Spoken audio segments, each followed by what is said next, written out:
Have you ever sat through a meeting or presentation that should have been great, but left you drained or disengaged?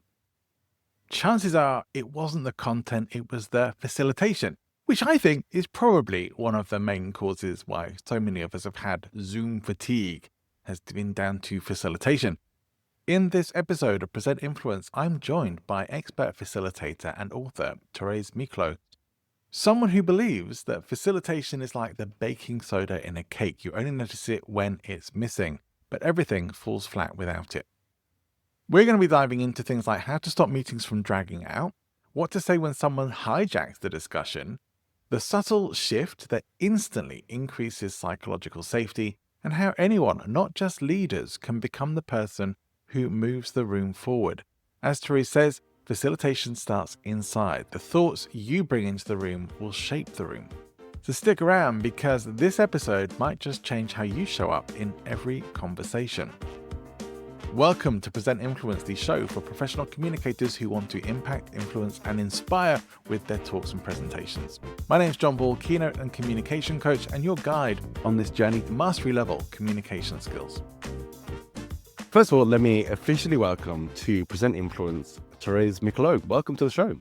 Thank you. I'm excited to be here, John. I'm delighted that you are here because we're talking today about a topic that I don't think I really have covered. It may have been mentioned on the show before, but we certainly haven't covered it in any depth. We certainly can't think of a time we ever had a whole show about it, which is one about facilitation. And this is your area of expertise, right? Yes, it is my Fantastic. passion. Great. And so I have my idea in my head about what facilitation is, and I don't necessarily know that it's going to match up 100% with yours. So for our listener and for me, how would you define facilitation in the terms of how you work with it? Okay. Well, I will introduce it this way. If you are a baker and you want to follow a recipe to bake a cake, and John, do you bake? I do, actually. I love baking. Yeah. Okay. So we follow a recipe, let's say for a delicious chocolate cake, and one of the ingredients is baking soda. You can make the cake without baking soda. It'll actually come out and it will taste like a chocolate cake, but something will be missing because baking soda is a leavening agent and it is an important element of the recipe. And I think of facilitation like a leavening agent in that I think most of us experience meetings every day, and some of them are great, where we're energized, where the time flies, where we're getting a lot of things done. And then there's other meetings in our day or presentations or sessions where it's just dragging and it's just, when will this be over? And couldn't this be an email? And sometimes you can't necessarily put your finger on what's missing. Just like in the cake, it's facilitation skills because it's often like goes unnoticed until you really reflect on like, why would I always dread that meeting? Or why do I like always look forward to getting together with this group? So it's a leavening agent in any interaction that you need. And I'm not talking about those for professional facilitators or trainers. I'm talking about all of us that have to get things accomplished and done with others. I must admit, you are making me think of the first time I tried baking and confused baking powder and baking soda. And that was not good and not a mistake I ever made again. They don't make it easy. It's almost identical. So it's not you, John. I thought they were the same thing and they're not. Which again, maybe may have some ideas about facilitation that are not quite accurate. But we probably all have to do some level of facilitation at some point, right? Yes, What are the areas of facilitation that you most commonly work with people on? It's wherever they have to show up and influence really effectively. So a lot of times I'm coaching people who are technically brilliant. They know their craft, they know their domain, and now they've been promoted into a role where they're expected to lead the organization or present on the latest feature or functionality of a new product. And they lean very heavily on their subject matter expertise, but they're recognizing that they're losing their audience, that it's hard to get people to talk or engage, or they leave the meeting feeling like that didn't go as well as I hoped. They don't know quite why. So that would be one of the main examples of where I work with people who have to find themselves in a position where they need to get a group of people to work effectively together. Yeah.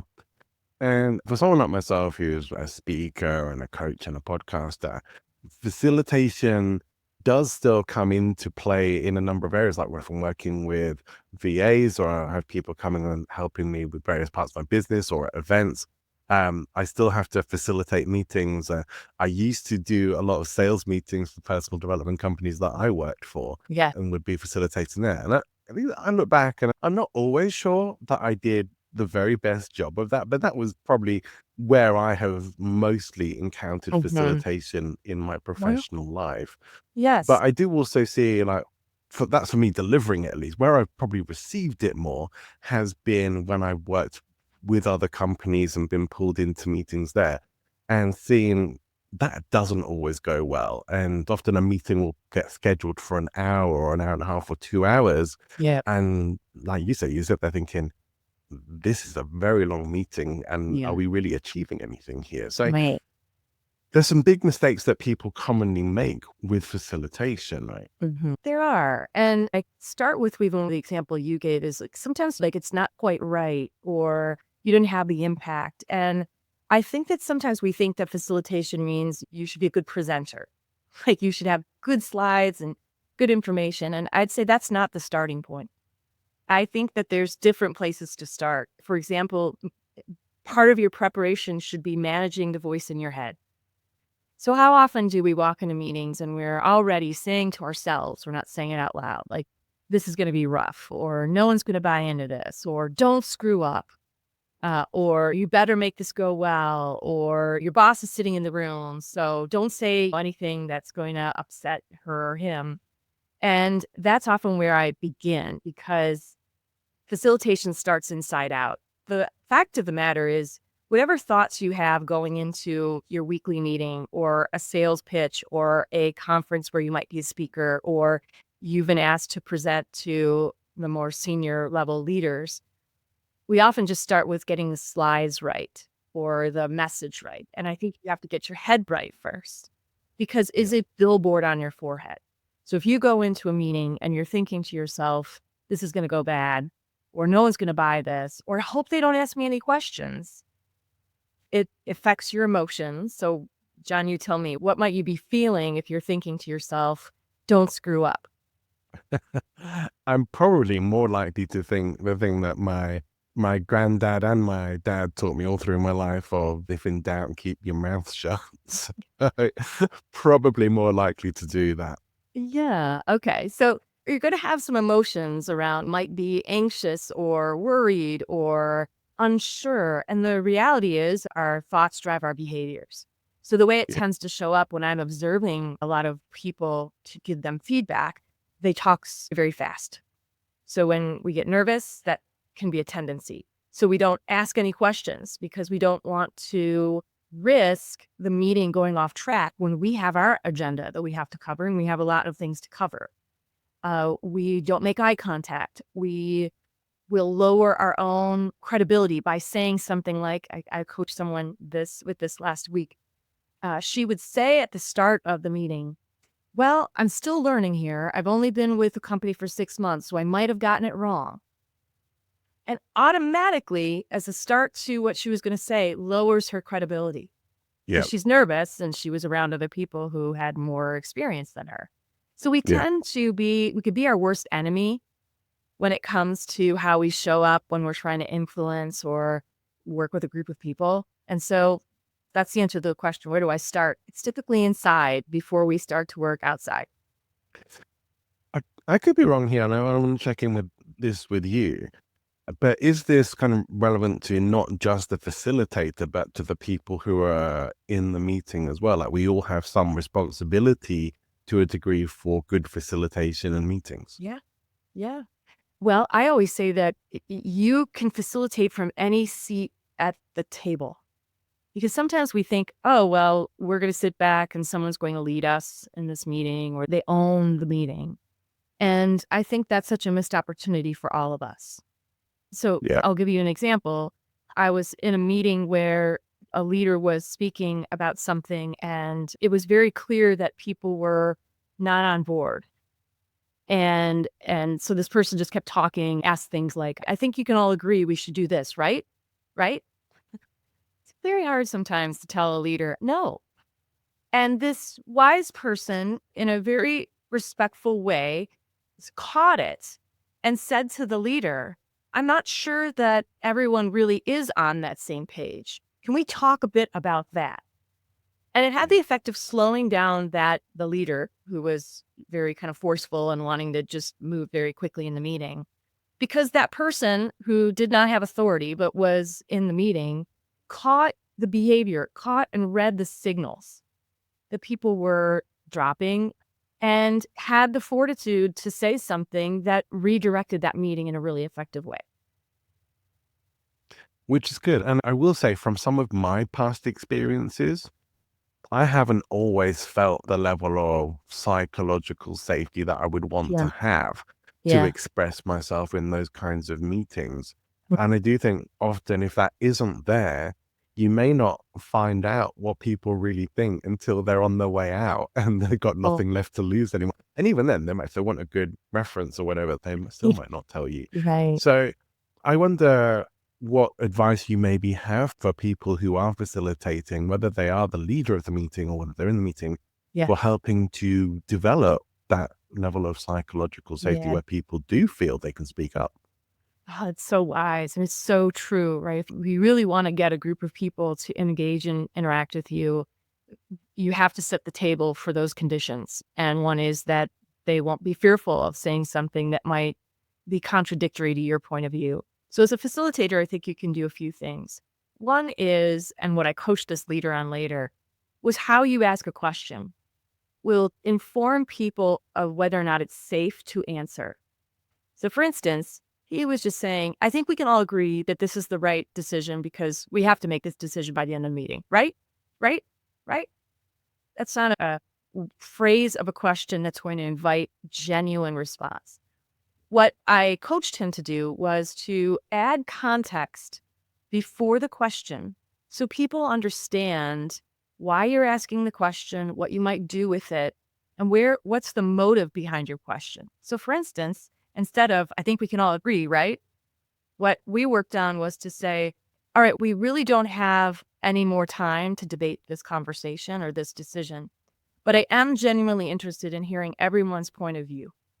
So I would like to hear, if we go this way, what are some of the implications? So previewing the question.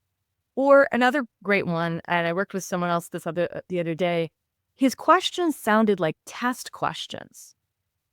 And so people, as adults, we don't want to go back to feeling like we're in school and we better answer the question right, or we're going to look bad in front of our peers and in front of our teacher, so to speak. Because his questions had this frame of right or wrong. So what we work to create some psychological safety is to give context to the question. And it was simple. It was, there's no right or wrong to this question. I'm just looking for everyone's opinion on how they're thinking about this. Right. And then he asked the question. So now people aren't wondering, where are you trying to go with that question? Why are you asking me that? And by the way, I think we do it all the time, every day, without bad intention. How many times, John, do you get a text that says, do you have a second? Do you have a second? What do you think when you get those few words in a text? Do you have a second? I generally think you could have just told me what you want and saved us both some time, but yeah. Right? And I would think if it's a client of yours or someone that view as having high status, you might start to, okay, I wonder what that was. Did I send something by mistake? Did Right. I, Oh, I've had that there's experience. something I Yeah. missed? We do that to each other all the time. And again, it's not Yeah. bad intention. And a simple way to make it safe or easier for people is to add context to the question. So it might be, yeah, I want to introduce you to my leader. Do you have a second? I bet your Yeah. answer would be one thing. Or maybe it's something hilarious just happened. Do you have a second? Well, you might answer that differently because I don't have a second, maybe later. Right. So that's one very quick tip I would offer to your listeners. If you want to create more likelihood for people to genuinely answer your question, just give context. Preview the question with why are you asking it? Right. Because the natural human response is to catastrophize an unknown, right? To think, what's that? Or what could this be about? And I do feel into what you say there are people who must on some, they say, no, often a different version of that I've seen that I really hate is we need to talk. And in fact, that's one that definitely triggers people into thinking, I must have done something. I must have messed up and starting to think the worst. And then sometimes you get onto speaking to them and it's nothing major at all. I'm like, well, Yeah. those words definitely do indicate there might be something wrong, right? Oh, I'll tell you where I still feel guilty, and this happened many years ago. I was working in a HR function, and I was busy. I was busy running from meeting to meeting, and I was walking by the desk of one of my direct reports, and on my way back to my office, I said, "Can you see me in my office?" So she comes, remember, I'm in HR. She comes into my office, blood drained from her face, and she says, "Are you going to fire me?" I said, "What? Why would you think that?" She's like, "Well, when you said, 'Can you come to my office?' I thought it must be Dad." I said, "Oh, no, I wanted to show you, I don't know, something that I didn't have on my computer at the time." So I think it's a symptom of how fast we're moving these days. Right. And especially the more you work with your colleagues, the more it's easy for you to jump to the conclusion that they know where I'm coming from, that they know what I mean by this. And the reality is that's not the case because everybody has that self-talk. Everybody's filling in the blank if you don't give them context. 100%. I love that. I love that you brought that out because I think that's something that most people are going to be able to relate to, either having done it or being on the receiving end, or both. It's easy, John, to fix. That's for pretty much everyone, right? I know my first thought this morning was like, after having a whole day without power yesterday, I'm now a day behind on an already busy week. And like, it doesn't help anything. So mindset is the first element that we need to wrap our heads around and work on improving for ourselves for good facilitation. What else is going to be important to think about or focus on? Sure. In the book that I co-wrote, The Facilitation Advantage, we talk about it in three main areas. So mindset is one we just talked about. Content is another area, and that's about not just having subject matter expertise, but how you convey it to different audiences so that it's well received and understood. And then the third component is process. How do you help groups move from point A to point B? Or if you're in a selling situation, how do I get someone to understand and connect their problem to my solution? And so I'll give you a few and then we can play around with whatever sounds most intriguing at the moment. So there's things like one underused skill that is so paramount in facilitation is listening. Listening. And I think oftentimes we think, oh, well, again, we better have our script, we better have our notes, we better know what to say. And we lean very heavily on talking when listening is as essential, maybe sometimes more essential than having the perfectly scripted response. So there's listening. There's storytelling. So I don't know about you, John, but some days it feels like endless meetings. And sometimes I have the misfortune of needing to have a meeting with someone. It's 3 p.m. They're exhausted, right? We all are after endless day of meetings. And I need to influence their thinking on something. Well, I have a choice. I could just give facts. I could give details. I could offer research. Or I have another choice. I could tell a story. And storytelling is another really useful tool and skill for all of us when we want to stand out, because the reality is story is meaning. It's how, as humans, we make meaning, and it's sticky. So if you want to be memorable at that 3 o'clock meeting and not just blend in with all the other meetings that you had, then it's worth getting better at how you craft a story that will be meaningful to your audience. So storytelling, adapting for impact. Yes. Sorry, are there particular kinds of stories that you're talking about here, or kind of any kind of storytelling? Yeah, actually, there's a lot of variety of the story you can tell. You can tell stories that are examples of mistakes to avoid. You can tell your story, your personal story. You can tell the story of another person, and so repeat their story. You can use metaphor or analogy, which I work with a lot of, again, very technical people who have to translate very complex things into easily understood concepts, especially when they're presenting to senior leaders who don't have an engineering degree or don't have the same level of sophistication with whatever technology. And we work a lot on try to frame it as a metaphor, because that becomes much more instantly understood because we can relate to it. Right. So, I saw a really good example of that today.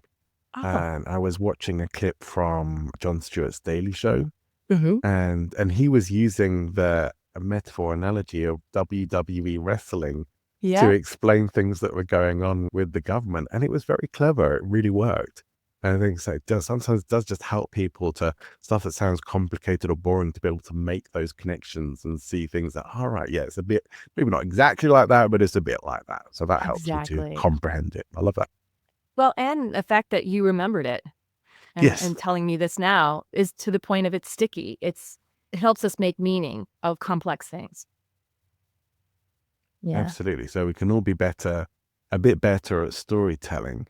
Hmm. And I know that sometimes there are stories that perhaps get a bit trite and overused. So I think Sure. we generally should probably try and Yeah. avoid those. But yeah, I do think personal stories, or there should be pertinent at the very least to make sure you have the right stories. Yeah. Yeah. Stories where you want your listener to imagine themselves in the story, almost as the main character. And so in some of the workshops we do, when we're working on helping people become better storytellers, we use a tool called Advance and Color. Sometimes, and I'll offer my husband as an example, just yesterday, I was asking him, we needed to change something with our utilities in our town. And I simply just wanted, did it happen? Were you able to talk to the right person to change the utilities? And he starts with, well, the first thing I did was I went on the website to try to find the link. And I'm like, advance. Go. Did you do it? Did you do it? So sometimes there's some people that need to really work on becoming more advanced with moving more quickly through the story, right? That will lose interest if it's too detailed. So for Yes. some people, that's the thing. For Yeah. other people, Oh, it's color, meaning they need okay. to know more of the texture of the story to imagine themselves in it. Because the opposite, it was if my husband said, yeah, I did it, was done. But there was an interesting element to it, and that was that the woman that he talked with was someone that he knew, and it was like a mini reunion that happened on this call. That's color. So it was like telling, Right. so I hadn't seen Pam in 25 years. We're talking on the phone, and she recognized my tone and my name and added color to it. So there's ways in the book that we offer, where is your edge for learning how to tell story? Yeah. In my own storytelling experience, I'm one of those people who has a tendency to add too much information or detail into stories, and then you always end up having to think, okay, does this need to be there? Does that need to be there? And try and condense the Exactly. story down to these parts that are most effective and relevant, because nobody wants to Mhm. hear really those sort of long winding road stories that don't get or take forever to get to the point of what you're actually Right. talking about. So I think that's great advice, Yeah. something we could probably Yeah. all be better at, but something that does take a bit of preparation, I think. It's not just something probably most people are I'm going to be able to do on the spot, right? I'm so glad you said that, John, because that is so true. I think that good storytelling needs a little preparation. And that it's almost like that you, over time, you really refine the story. So where do people light up or you draw them in when you're telling the story? And what are parts of the story that, to your point, you can cut out they're not that essential. They break the rhythm of the story. And I have probably 5 or 6 stories that I have told, I'm not exaggerating, hundreds of times over the course of my career. And I have refined those stories so that they land as intended. And Yeah. so I couldn't agree more. I think if you want to be good at storytelling, it requires a little bit of preparation. And I I think agree. also part of that preparation is to tell it many times to someone that you trust. And you can ask them, where should I move faster through the story? Where should I add more detail? Because we all are storytellers at heart, and we all have heard many stories. So you'll probably be advised well, even by a friend, if they will be honest with you. Yeah. Yeah. Give them permission to give you some honest feedback, even if it's not, it doesn't need to, the feedback doesn't need to be, this is fantastic, this is great, I love you, you're my friend. It needs to be Exactly. helpful. What's going to help this story be well received by people? I do a bit of stand-up comedy these days, and I like to get a bit of feedback before I take stuff onto stage. Yeah. And it's very helpful, but I need to have honest feedback, and Yeah. I can't just have, oh yeah, that's good, that'll work. It's like, well, it might not. So we'll Right. find out, but I'd rather know before, at least Yeah. somewhat. You never really know how stuff is going to be received till you deliver it. It's true. I don't know if this is the right point in the conversation to ask this, but hopefully. But how do you maybe advise people to handle disruptors in the facilitation arrangements? Well, tell me more. What would be something that you would find disruptive? And then we can play around with what I might do. So a few different ones spring to mind. I maybe had this more in times where I have facilitated workshops and group coaching events, that someone wants to dominate the conversation. They want to ask all the questions and they want all the attention. Maybe that's a conscious thing for them, maybe it's not, but that's what they end up doing. Or someone who is kind of contrarian, perhaps on some level doesn't really want to be there, or thinks they know better and isn't being quiet about that. So those are a few that spring to mind. Yeah. Okay. So a couple. I think let's talk first about the person that might be disruptive in that they're speaking too much and not leaving space for other people to speak. I think there's a couple things. One is that when you start to see that, when you start to notice someone speaking over others or more frequently, I will, back to context to a question, here's what I will say. Before I ask the next question, I'm noticing. I'm only hearing from a couple voices, not others. So I'll say, for this next question, I would really like to hear from someone who hasn't spoken up yet. And someone just gave me this feedback in a meeting a couple weeks ago. It happened to be the person who usually over talks. And she comes up to me and she goes, I saw what you did there. And you know what? I got the message. I got the message in the most kind of supportive way. She's like, I know I can tend to overtalk. And when you said, let's hear from someone who hasn't spoken, that was a helpful signal to me to stay, baby, out of this one. So that's one way you can proactively, the minute you start to sense that that's becoming an issue, start by inviting other people through the question. Let's hear from someone who hasn't spoken up yet. I'd say that does the trick 50% of the time. Here's another one. Right. Sometimes a person needs to be acknowledged. They keep talking when they don't feel like anyone understands them. So this is back to mindset. Instead of looking at them as like, oh, here comes John again, he's going to have something to say, you might think, okay, so what is John not feeling we understand that he needs to know we understand? Because sometimes people will keep talking until they get a sense that you get it. So one way that I often do that is by restating. And restating is just verbalizing your understanding of their point of view. Because when people feel heard and understood, they tend to not feel the need to keep talking. So you can say, yeah, John, I can see your excitement. So you're saying 1, 2, and 3. And then you might say, yeah, and 4, 5, and 6. Okay. So and I'll restate. So the issue is that without power in Portugal, it's hard to do your job. Say, yes, that's it. Indeed. Then I would turn to others and say, what do others think? So I'm respecting you, but I'm equally respecting the rest of the group. So that's the second one. The third one that might take a little bit more courage is to talk to that person at a break.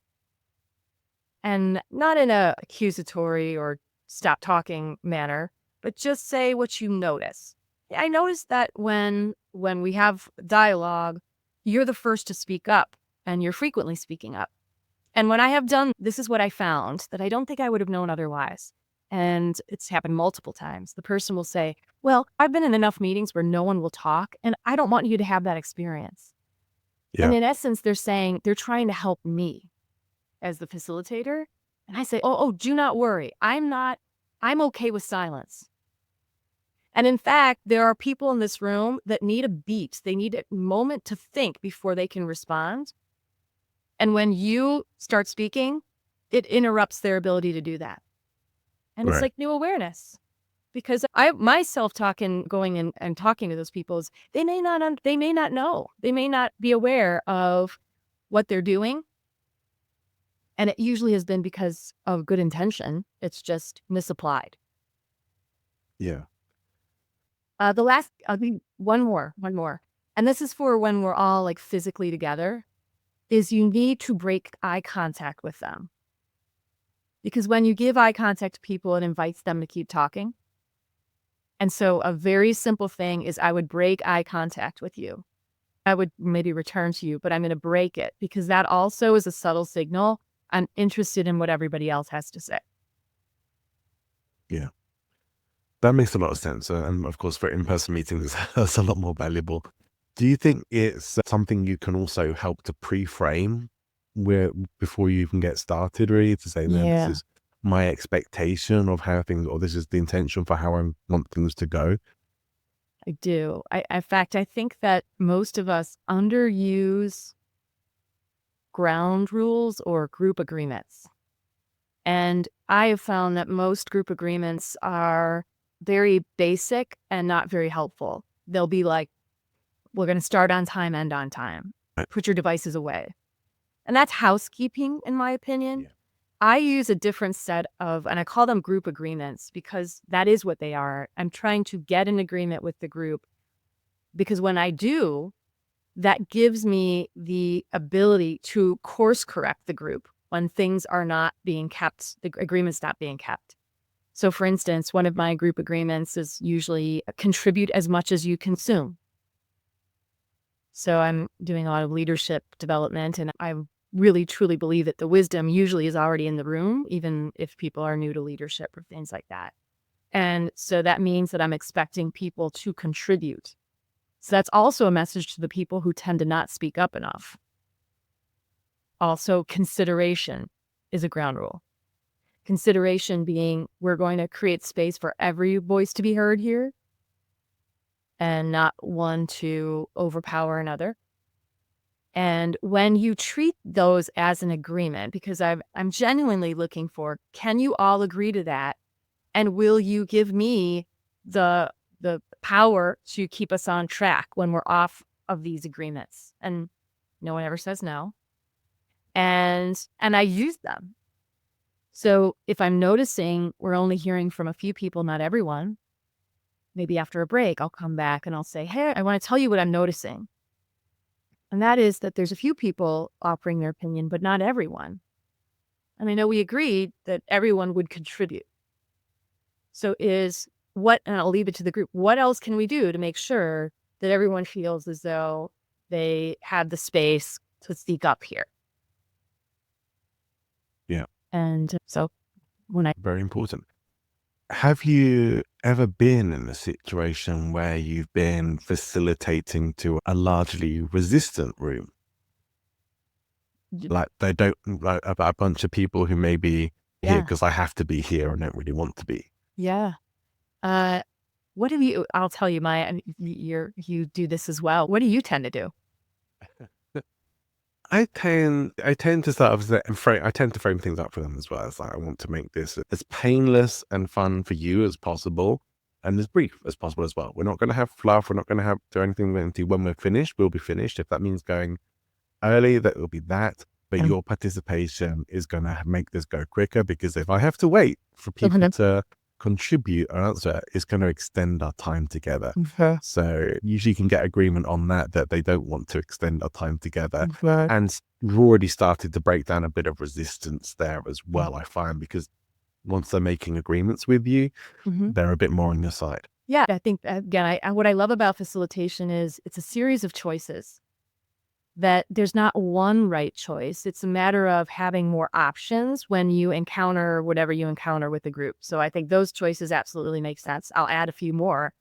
I think that people, especially when they're resistant, they're going to test whether or not it's safe to really offer their point of view. And I tend to not want that to be buried under silence. So I will tend to lean into or address what I know to be true, especially around change. Let's say there's going to be an organizational change. I'm working with a group, and I know that there's a lot of concern. There's a lot of resistance to this change. One, I'll acknowledge it, that not everybody is. I'll say what is not being said as a way to create psychological safety, to not become a session where we're just going to complain. But I will acknowledge that everybody's at a different place and opinion of what's going to happen here with this change. So one is, I think, acknowledging where people are at is a powerful thing. The other thing that I will use, my choice, is back to listening, and that is restating. Restating, again, is verbalizing your point of view or another person's point of view. But here's the interesting thing. It's not agreement. It's just that I will be willing to verbalize your understanding. So it might sound like this in this meeting, and we're talking about a change, and I'm talking a bit about the positives that are going to happen with this org change. And you say, I don't know, Therese, we've done this so many times. We've had so many changes over the last couple years. How do we all know we're not going to lose our jobs? So that's what you're going to say. Now, me, I don't know. I have a crystal ball. So I have a choice. I could just say, well, let's table that. I don't know. But I would tend to restate. And I would say, so the way you see it, John, is we haven't figured out how to do this well in the past. And so you're not confident we're going to do this well now. And you're already nodding your head. And you're going to say, right. Because we've had 3 leaders, we've had reduction in force, we've had change in direction 5 times. And so I'll just keep restating. So until you get a sense that we know how to right this ship, it's hard to be on board with this. And then, again, it's not my agreement. It's just that I want you to know I don't necessarily agree. I understand your point of view. Right. John, it is the most magical skill, because when people genuinely feel heard and understood, they're going to be more likely to listen to you. Yeah. I'm probably not going to keep getting the same amount of resistance from you because at least I acknowledged it. Yeah. Absolutely. And I might even say, how do other people feel? Here's my last trick. When you throw it to the rest of the group, how do other people view it? How do other people see it? It can feel risky to you as a facilitator, because what if it's a pile on? Now they're like, yeah, and blah, blah, blah, blah, blah. But also sometimes what I get is another person saying, well, wait, it's not all bad. The change in leadership has been really positive. We have more investment and more funding than we've ever had. And so sometimes what happens more often than not is I'm not going to debate that person. But their peer will often offer a different point of view. And that changes the dynamic, where you might now be more inclined to listen to that peer who says, well, wait a second, there's been a lot of positive things that happened. Because what you don't want to do, I think, is get into a situation where it's now you and that person back and forth with the resistance. Sure. And everybody has a front row seat to watch this. Head to head. Awkward dynamic. Yeah, probably not what anyone wants, but it's a great tip. I wonder for you, have there been any experiences of facilitation that have stood out to you like, oh, this is what it's all about, this is why I do it, where it's just gone so well, or just been very memorable for you?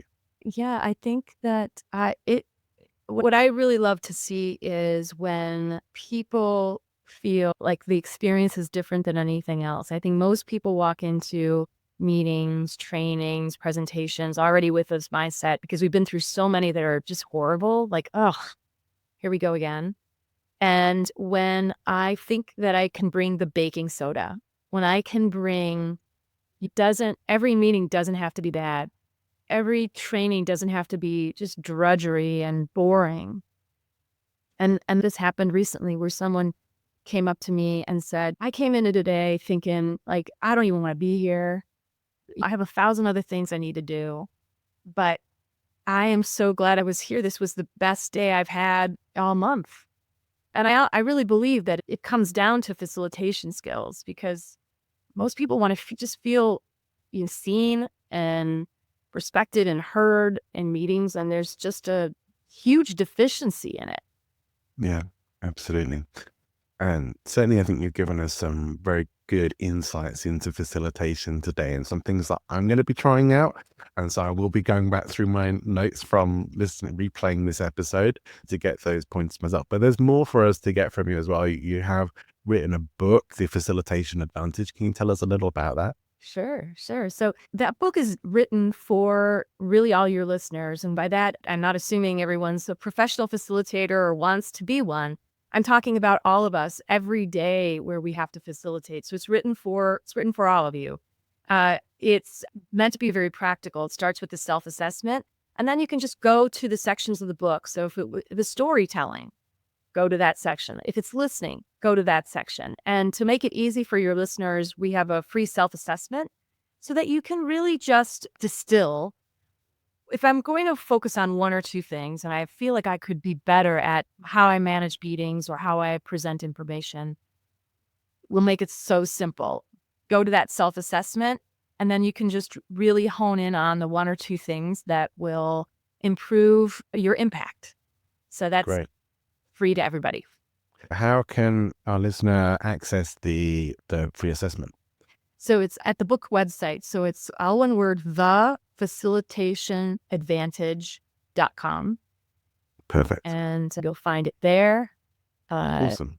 Yeah. I'll put a clickable link in the show notes for anyone who wants to access it that way. But great. So I hope you go and do that. I certainly want to check out that free assessment for myself. I think it's very helpful. Therese, you've shared some wonderful things with us today. I don't think anyone's going to be able to come away from this episode not having learned something valuable to help them improve their facilitation. Such a powerful leadership skill for all of us to improve upon. And I'm so glad that you agreed to come and be a guest on the show today. And Therese Miclot, thank you so much for being my guest on Present Influence. Thank you. It was my pleasure. I personally really enjoyed this chat with Therese and learned a lot about facilitation. Something that I'm so glad we chose a whole episode to focus on because there was a lot there. I wonder what your biggest takeaway has been from this episode, and I would love to hear it as well. So if you're on YouTube, please leave a comment and let me know what you have taken away or any questions that you have having listened to the episode. And if you are a Spotify listener, you can actually post questions and comments in Spotify now. And if you're not already subscribed to the show, now is a great opportunity to do that. I'm assuming if you've listened this long, you've probably got some value out of what you heard today. If you haven't already been checking out my new mini-series on Cialdini's influence skills for professional speakers and communicators, please do make sure you subscribe to the show so you can check that out. The first episode is already available. The next one is coming on Friday.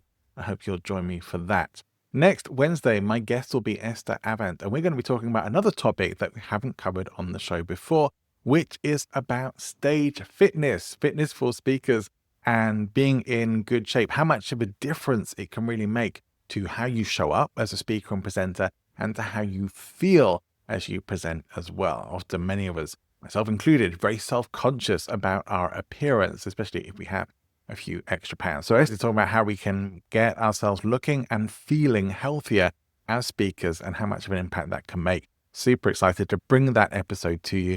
I promise you, it's not going to be one of those conversations where you're going to feel bad about yourself if you haven't been exercising or eating well enough, but hopefully one of those ones that will actually give you some great resources and a nice gentle nudge and a bit of inspiration to make some positive changes if you are in the right place to do that right now.